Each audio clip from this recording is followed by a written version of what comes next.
भाई गाड़ी में बम था। किसकी गाड़ी में? कार में। तो आप लोग वहीं खड़े थे? आप वहीं थे? मैं उसके पीछे पीछे चल रहा था। कार के?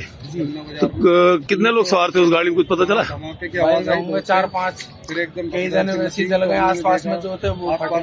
दिल्ली के लाल किला मेट्रो स्टेशन के करीब धमाके में 8 अफराद हलाक हो गए।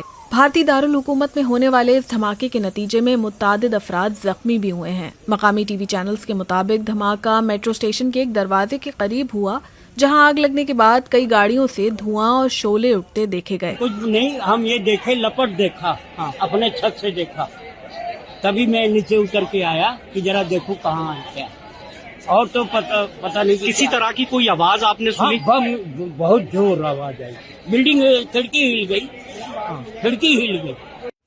धमाके के बाद फायर ब्रिगेड और पुलिस की टीमें फौरी तौर पर जाए वक़ुआ पर पहुंच गईं। इलाके को कॉर्डन ऑफ कर दिया गया और धमाके की तहकीकात जारी हैं।